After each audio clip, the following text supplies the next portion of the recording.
Gracias. Bueno, hola a todos, ¿cómo están? Voy a sentar aquí. Bueno, ¿por dónde comenzamos? Voy a hacerles como un breve resumen de quién soy yo y les voy a contar un poquito como mi historia de vida. Estudié arquitectura en la Universidad Católica de Pereira, orgullosamente pereirana, pereiranísima. Y cuando comencé a trabajar, empecé a trabajar súper temprano en la universidad. Me encanta la arquitectura, pero cuando comencé a trabajar me di cuenta que no encajaba como en ese estilo de vida, que creo que es como lo que le pasa a todos los viajeros o a todas las personas que no encajan como en una cuadrícula de pronto cumplir un horario y demás. Y adicional, pues como aunque yo no encajaba en eso, el trabajo en el que estaba era una oficina que quedaba en un sótano en el centro. Entonces yo entraba como a las 7:30 de la mañana, cuando apenas estaba amaneciendo, y salía tipo 6, 6:30, 7 cuando se me alargaban los proyectos, y cuando salía ya no había luz. Entonces yo todo el tiempo estaba expuesta como a luz artificial y a mí eso me frustraba un montón. Yo entraba a la oficina y decía, bueno, primer rayito del sol del día, y cuando salía ya estaba oscuro. Entonces para mí era muy frustrante eso, y adicional a eso como el tener que cumplir un horario, habían días en los que no me sentía bien, bueno, y empezaba pues como a experimentar unas crisis como raras de ansiedad, hasta que un día le dije a mi jefe, yo no sigo, no sé qué voy a hacer, pero definitivamente yo siento que no estoy encajando en este, amo la arquitectura y me encanta como todo lo que he aprendido, pero no encajo en este modelo.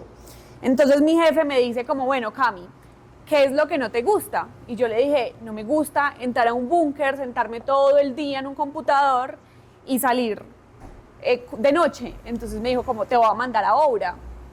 Ya les dije que soy arquitecta. Entonces me dijo, te voy a mandar a obra, pero entonces no es aquí en Pereira, te vas a tener que ir a un pueblo muy lejos de Pereira que se llama Mistrató. Entonces yo le dije, bueno, está bien, si voy a estar afuera con la luz del día, es lo que quiero, hagamos eso. Entonces me mandó para Mistrató a construir un hospital y un parque, y pues era muy chévere porque Mistrató pues es un pueblo muy chiquito. Entonces está aquí el estadio, está aquí el salón cultural, está aquí la alcaldía, está aquí y entonces yo iba a la obra, me quedaba en la obra unas 2 horas, hablaba con el maestro, le decía, este es el orden del día, vamos a hacer esto, y de ahí tenía clases de música y el salón cultural quedaba al frente de la obra. Entonces yo estaba ahí en clases de guitarra mientras veía la obra. Y ya terminaba la clase, volvía a la obra, bueno, ¿cómo vamos? Me hice muy parcera como del maestro, pues porque todos vivían en el pueblo, entonces pues eran mis amigos. Y compartía, pues era como una casa que tenía apartamenticos chiquitos. Y mi vecina era Juliana, y mi otro vecino era el ingeniero, que estaba también pues como al tanto de la obra. Entonces Juliana se estaba leyendo un libro de un viajero colombiano, no sé si ustedes lo conocen, se llama Byfield, en el que cuenta cómo a partir de darle la vuelta al mundo se redescubrió a él y salió del closet.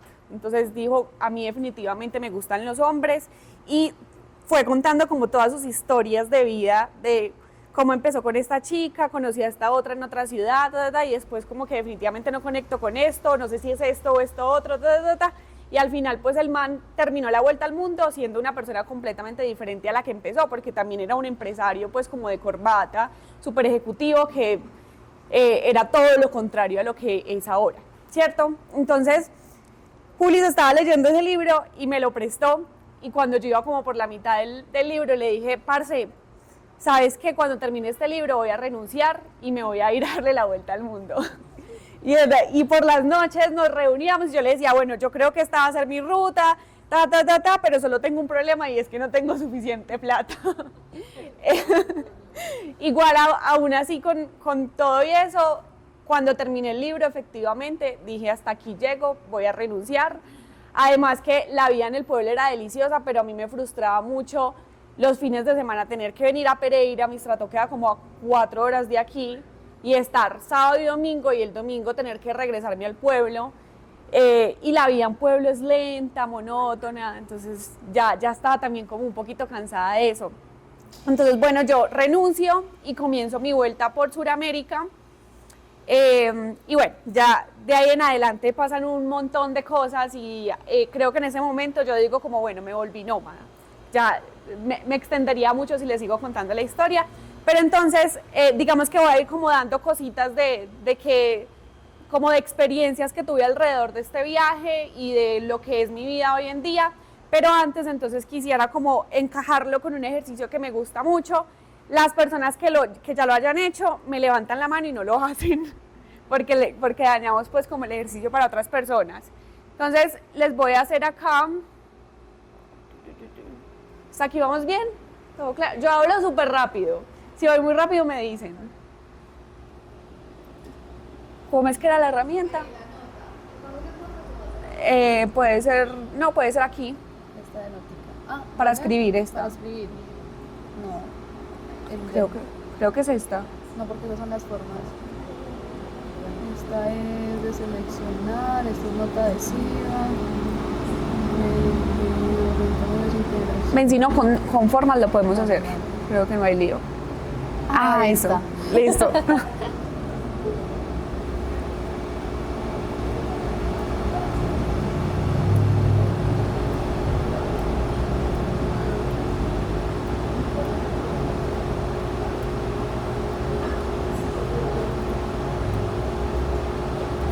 Bueno, ¿alguien ha hecho este ejercicio?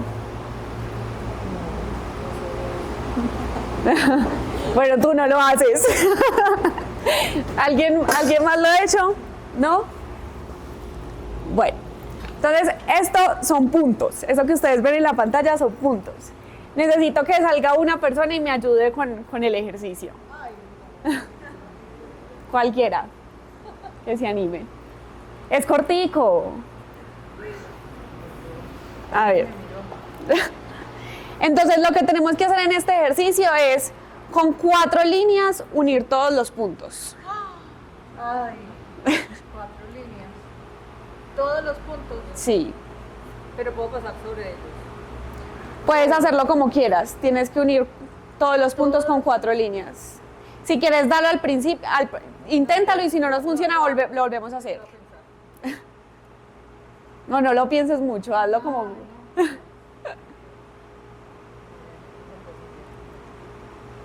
Una.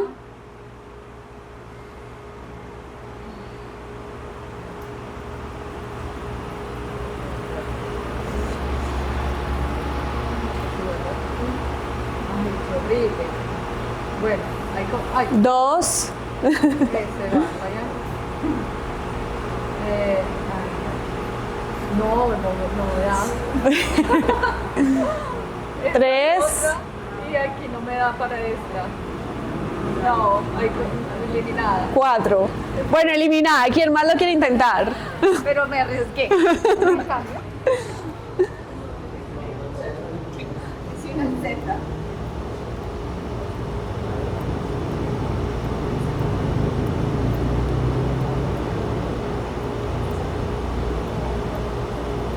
Uno más que lo intente.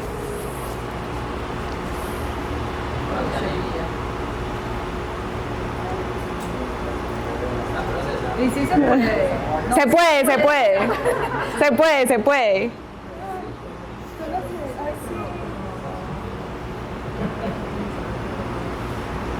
Es que yo creí que esa ya con... A ver, vuélvalo a intentar entonces. Sí, dale. No, pero háganle, no le ha pasado a uno nada. Digamos que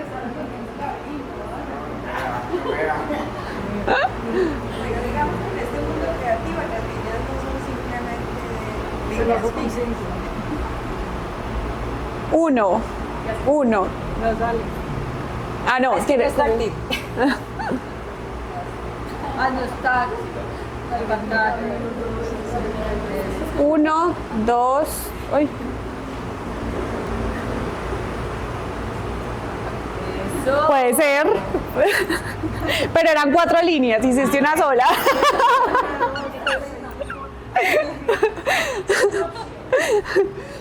Pero podría ser. La primera característica de un nómada es. Voy a anotarla como por acá.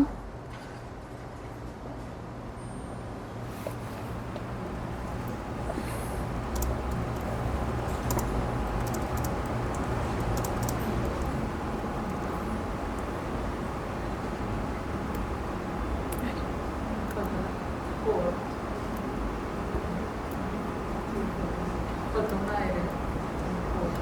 line. Así. Listo, entonces con esto vamos con la primera característica de...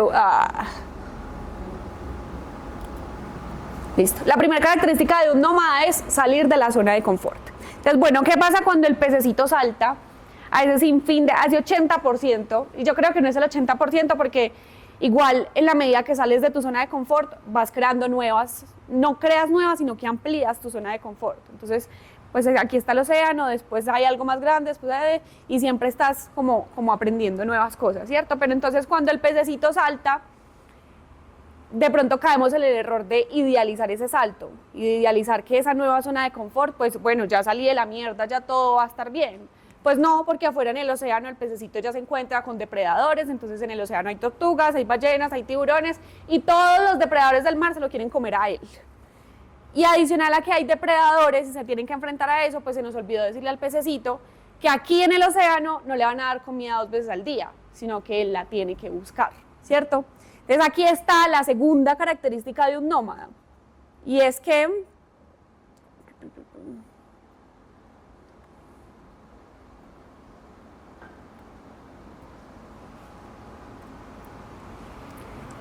un nómada cuando salta de su zona de confort encuentra en el entorno las herramientas que le permiten llevar el estilo de vida que quiere llevar. Él no piensa en cómo voy a llevar ese estilo antes de saltar. Él da el salto desde lo irracional, sin pensar cómo lo voy a hacer, y cuando salta, encuentra la forma de hacerlo. Entonces yo di el salto a darle la vuelta al mundo, a viajar por Sudamérica, y cuando empecé a viajar y se me agotó el recurso económico, que fue más rápido de lo que yo esperaba, y apenas iba en Ecuador, tenía que llegar hasta Argentina. Pues entonces yo dije, bueno, ¿cómo voy a continuar el viaje? Y ahí descubrí los voluntariados. Entonces, todos saben que es un voluntariado, pero básicamente pues como un voluntariado es la forma en que tú das alguna habilidad a cambio de hospedaje y alimentación. Entonces, hay diferentes plataformas que te permiten hacer voluntariados, pues como por el mundo, voluntariados para viajeros, en los que puedes desde ir a ayudar a Tailandia a bañar elefantes, hasta ir a un hostal a lavar los platos, a tender las camas, y a cambio te dan esto. Entonces el primer voluntariado que yo hice tenía que lavar los baños, y a cambio de lavar los baños me daban hospedaje, comidas, y el hostal tenía como sedes en diferentes partes del país, entonces yo podía cada 15 días cambiar de sede, y cada sede tenía como una actividad específica. Entonces en uno podía surfear, entonces aprendí a surfear, en el otro era en la nieve, entonces podías hacer wake, y tú por ser voluntario pues tenías acceso a todas las herramientas y podías, después mi vida en ese momento se trataba de eso, de voluntariar 5 horas al día a cambio de hospedaje, alimentación y tours. Entonces ahí encontré mi herramienta para poder sostener ese estilo de vida en el momento, eran los voluntariados. Esa fue mi herramienta. Hay otras personas que yo conocí en el viaje que encontraban otras herramientas, como por ejemplo, conocí a una chica que hacía unas empanadas súper ricas, que no eran fritas sino asadas, como en hojaldre. Entonces ella hacía empanadas en el hostal, salía a la playa y vendía cada empanada $1. Se vendía 30 empanadas al día, $30. En Ecuador son 369, son 120.000 pesos. La habitación compartida en el hostal le costaba como 80.000 pesos y el resto le quedaba para mercar. Claro, con lo básico, pero vivía, y con eso podía vivir. Las empanadas las vendían 2-3 horas. Entonces esa fue la herramienta que ella encontró en el entorno que tenía. Tengo también un amigo que se llama Tomás, que este man sí fue el más crack de todos. Entonces el man me dice una vez como, venga le muestro lo que... Como yo vivo, para que no haga más voluntariado, porque uno después de hacer tantos voluntariados dice como, yo trabajándole gratis a otro, cuando mis amigos en 2 horas venden las empanadas y les queda hasta plata. Entonces el man me dice, vamos a la plaza de mercado. En la plaza de mercado, a las 5:30 de la tarde, todas las señoras de la plaza del mercado empiezan a empacar las frutas y las verduras, porque todas las estaciones son temporales, entonces todos los días ellas tienen que volver a surtir las estaciones, y a las 5:30 volver a empacar, y a las 5:30 empacan, pero todo lo que está a punto de podrirse o que las frutas que tienen como alguna imperfección o que ya está muy maduro, pues todo eso lo dejan. Entonces los mochileros llegan a la plaza, les ayudan a empacar todo en los costales y todo lo que queda por fuera es como el pago de los mochileros. Entonces mi amigo se iba para la plaza, entonces 5:30, venga, ayúdeme, empaquemos, y después un costal así de frutas y de aguacate, el que quiera, porque el aguacate ya estaba muy maduro. Entonces mi amigo después con eso se iba al hostal, cogía la fruta, la picaba, la empacaba en bolsitas y hacía guacamole. Las bolsitas las vendía a $1 en la playa, las bolsitas de fruta. Y el guacamole, estábamos en una zona de Ecuador que se llama Montañita, donde hay muchos restaurantes, entonces el guacamole se lo vendía a los restaurantes. Entonces esa era la forma en que el man encontró la herramienta en el entorno. Entonces ahí está la segunda característica de un nómada y es lo que les decía, encontrar en el entorno la herramienta que le permite mantener ese estilo de vida. Bueno, y ya por último está la tercera característica de un nómada y es la temporalidad. Entonces, ¿qué sucede? Como los nómadas están moviéndose de zona de confort, o bueno, ampliando su zona de confort, pues llega un momento en que ya estar en Ecuador se vuelve mi zona de confort. Y digo, bueno, es hora de salir de aquí. Y en el momento en que yo salgo de esta zona de confort y creo una nueva zona de confort, ya no vibro con lo que era antes, ya no vibro con la versión que era cuando estaba en Ecuador. Entonces ya eso que hacía en Ecuador los voluntariados, pues no vibran conmigo, o de pronto sí vibran, pero ya no me gustan, o ya hay algo que me gusta mucho más. Y entonces Tomás, mi amigo, ahorita me lo encuentro hace 2 años en Sudáfrica, estaba dando clases de español, ya no estaba cogiendo fruta y vendiendo guacamole, ya estaba dando clases de español. Eso fue hace 2 años. Y hace 3 meses estaba en Baja California y Tomás me dijo como, hey boluda, estoy en Baja California, veámonos. Y yo, listo, veámonos. Y nos encontramos y yo, Tommy, ¿cómo vas con las clases de español? No, parce, eso ya no va. Imagínate que dándole clases de español, empecé a darle clases de español a un instructor de buceo y el man me dijo, dame clases y a cambio yo te certifico como instructor de buceo y te enseño a bucear. El man me certificó, ahorita soy instructor certificado y aquí en Baja California doy guío buceo. Entonces llevaba como 5 meses en Baja California. El buceo es un deporte muy costoso, entonces porque una inversión te cuesta 350 mil pesos en Colombia, en Baja California una inversión de buceo cuesta 800 mil pesos. Entonces él todas las mañanas, 45 minutos, un grupo de 4 personas, 800 mil pesos cada uno, 20% se le va en alquiler de equipos, el resto le queda.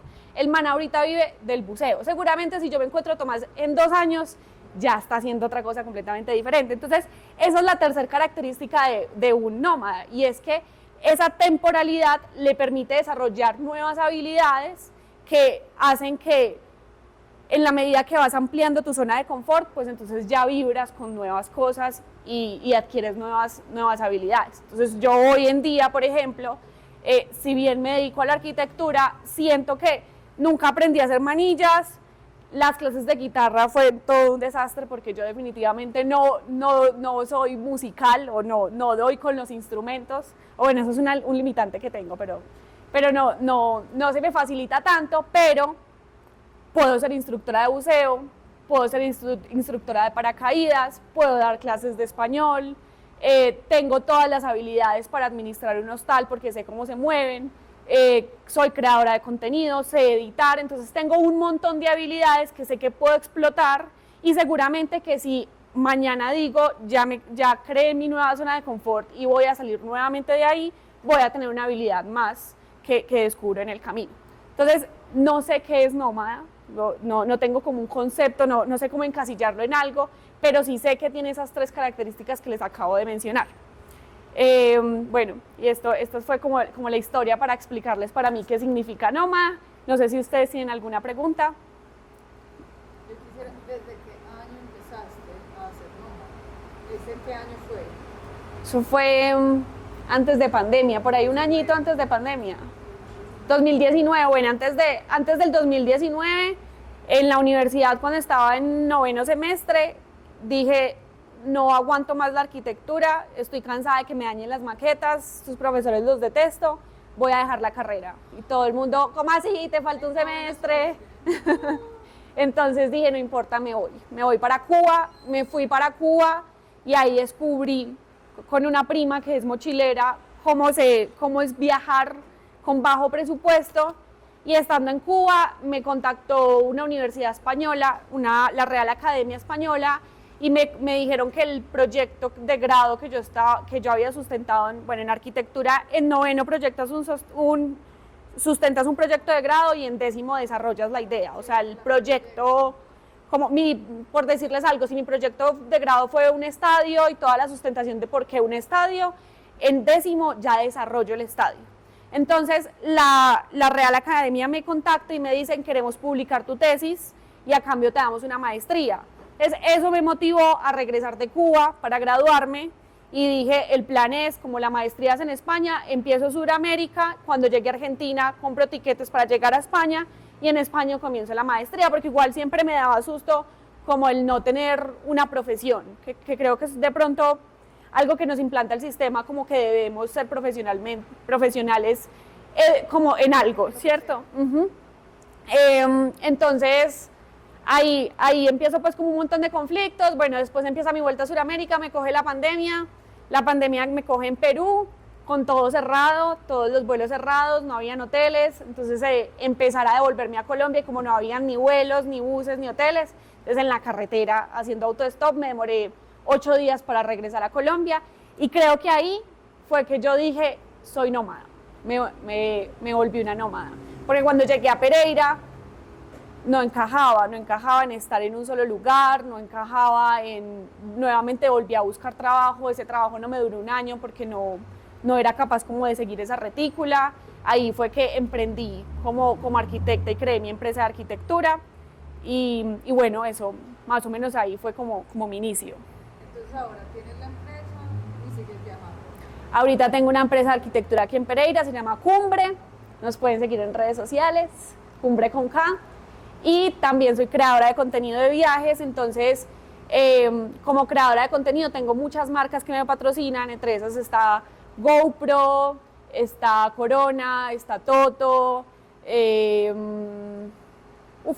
Bancolombia, muchas marcas muy grandes que básicamente me dicen, viaja con nuestro producto y solo por mostrar tu imagen con nuestro producto en tus viajes, te patrocinamos y me pagan o me dan el viaje o tengo un salario anual que debo repartir en X viajes. Bueno, entonces digamos que la creación de contenido me da la posibilidad de vivir alrededor del mundo y la empresa me da la estabilidad creo que en la medida en que he ido viajando, ya he ido también sintiendo la necesidad de estabilidad, porque uno se cansa de tener su casa en una mochila, de cada que llegas a un lugar nuevo, tener que empacar y desempacar y nunca tener un closet y nunca tener un lugar estable, nunca tener amigos estables, porque finalmente en esa vida todas las personas que conoces son pasajeras y estoy en ese momento de mi vida en el que quiero buscar estabilidad y esa estabilidad me la da Cumbre,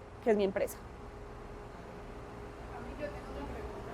Generalmente yo digo, por ser mujer, generalmente viajar sola es duro en temas de seguridad, en temas de compañía también, pero a ti te encanta viajar sola. Entonces viajar también en grupo también es como que también te limita muchas cosas, pero por ejemplo el hecho de viajar sola para ti, ¿qué sigas? ¿Estás bajo seguridad? ¿Estás insegura? ¿O tienes algo para decir el tema de que viajar solo es?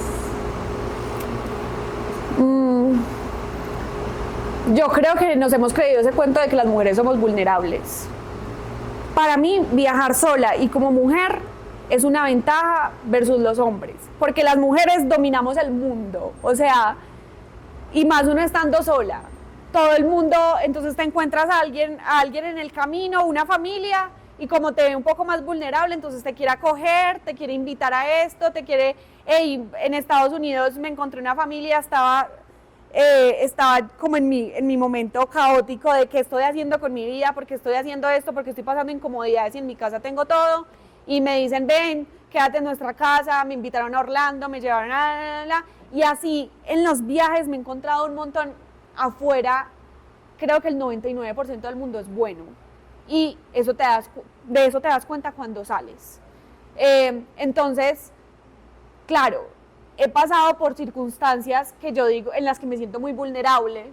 En Estados Unidos llegué a hacer un voluntariado en un castillo y el dueño de la casa, un médico, llegó una vez borracho y yo estaba en el cuarto y quería entrar, a abusar, y me tocaba la puerta durísimo, me dijo, open the door right now, no sé qué, y entonces yo estaba estresadísima. En ese momento yo no dominaba tan bien el inglés y había hecho un amigo en Hollywood, entonces él no hablaba español ni inglés, es musulmán.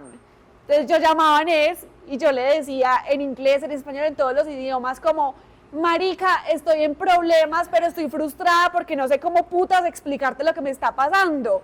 Y el man solo me decía, cálmate, cálmate. El man al final entendió que yo estaba en apuros y yo entendí cuando me dijo, mándame la ubicación. Eso fue lo único que hice. Le envié la ubicación a Nes y mientras tanto el man seguía tocando. La puerta funcionaba con huella y con una clave. La clave pues solo la tenía yo porque tú la programas cuando llegas al voluntariado, pero la huella del man era universal porque era la casa de él. Entonces, claro, yo sentí cuando ya la puerta iba a abrir y desbloqueó, lo que hice fue mover todo lo que tenía ahí en el cuarto para bloquear la puerta. Yo sabía que el man estaba muy borracho y me daba mucho susto porque el man me decía, yo no te voy a hacer nada, necesito saber que estás bien, pero yo era como, marica, estoy bien, ¿por qué quieres entrar para saber que estoy bien? Y además antes de llegar a la casa me había escrito como, ponte el vestido de baño, para que nos metamos al jacuzzi, yo ya voy, no sé qué, entonces yo ya sabía que había algo ahí que venía pues borracho. Estaba súper asustada y una hora después como de estar en esa situación, mientras pasaba todo eso y como que la puerta estaba bloqueada, yo iba empacando la maleta porque dije, si algo, salgo corriendo, miro qué hago, pero la puerta cada vez yo decía, este man ya va a abrir. Una hora después escuché un pito durísimo y este man se asustó horrible y me dijo como, puta, llamaste a la policía, ¿qué te pasa? No sabes lo que significa la policía en Estados Unidos, yo soy un médico muy reconocido, no sé qué. Entonces me gritaba desde afuera todo eso y yo decía, ese pito tiene que ser anés, porque llevaba mucho tiempo pitando. Cuando ese man empezó así a zararse, como que bajaba, subía, y yo escuchaba cuando bajaba las escaleras y en una de esas bajadas abrí la puerta, salí corriendo y salí a la calle y ahí estaba Nes parado. Yo no alcancé a bajar con la mochila porque estaba muy asustada. Anés se bajó del carro, lo puteó, le dijo, voy a subir por las maletas de ella y si no me dejas sacar las cosas te demando. Bajé y ya ahí me quedé en el apartamento de ellos. Entonces, claro, eso fue una experiencia muy difícil que me hizo vulnerable, pero es una experiencia que le puede pasar a un hombre o a una mujer. Entonces, creo que... y creo que esas experiencias también pasan por ser inexperta en el tema. Porque a mí me pasaron dos cosas malucas en mi vida de viajera. Una fue esa, otra después se las contaré porque me extiendo mucho. Pero después de esas dos cosas me pasaron en el primer año viajando sola. Después, nunca más me volvió a pasar nada. Yo aprendí a detectar cuándo me puedo poner en una situación de riesgo. Claro, yo cogí un voluntariado arriba de una montaña donde no llegan taxis, no llega servicio público, no llega absolutamente nada, en la casa de un hombre y que regularmente los voluntariados reciben 3, 4 personas, solo recibía una voluntaria y tenía que ser mujer. Y si tú veías las reseñas, todas las mujeres eran delgaditas, monitas, con como un prototipo. Entonces yo decía, o sea, todo era muy evidente. Entonces es como aprender a detectar también en ese estilo de vida cuando una situación nos está poniendo en riesgo y cuando no. Y la otra experiencia fue algo muy similar. Eran cosas, creo que si no estoy mal, fueron los 2 primeros voluntariados que yo hice en mi vida. De pronto el primero y el tercero, pero fueron de los primeros. De ahí en adelante a mí nunca me ha pasado, o sea, sí me he sentido en riesgo y obviamente hoy en día me da mucho susto salir a viajar sola, pero ya después de que lo hago veo que todo fluye, que todo funciona, que todo está bien. Y cuando me siento en riesgo, pues acciono para salir de ahí. Entonces creo que el género no es una limitante, el ser mujer, al contrario, el ser mujer es una ventaja que deberías aprovechar a tu favor para hacerlo. Gracias, Cintia. ¿Alguien más tiene alguna pregunta? Sí, ¿hay alguna diferencia entre mochilero y nómada? Pues, Nuevamente les digo, yo no sé qué es nómada, yo no sé encasillarlo, yo creo que todos podemos ser nómadas. Sí, para mí sí tenemos esas 3 características de las que le hablé. Eso es algo como que yo tengo en mi cabeza, no es como que yo diga según la Real Academia nómada es esto, no tengo ni idea. Yo creería que no, un mochilero no necesariamente tiene, un nómada no necesariamente tiene que ser mochilero y no necesariamente tiene que ser viajero. Creo que ya cada uno revisará en su vida cómo es nómada y cómo aplicar eso. Por ejemplo, eso es una pregunta que yo me hago, como si yo soy nómada a tiempo completo o medio tiempo, o si yo estoy en Pereira, entonces dejo de ser nómada, no lo sé, para mí no, porque estando aquí o estando en Jordania o en Estados Unidos o donde sea, yo cumplo con esas características y siempre estoy buscando cómo salir de mi zona de confort. Y creo que el ejemplo de eso es que si yo me veo hace 3 años, yo pienso completamente diferente a la persona que era hace 3 años y me gustan cosas completamente diferentes, claro, porque yo ya no estoy en esa zona de confort en la que estaba en ese momento. Bueno, un aplauso para cada uno. Gracias.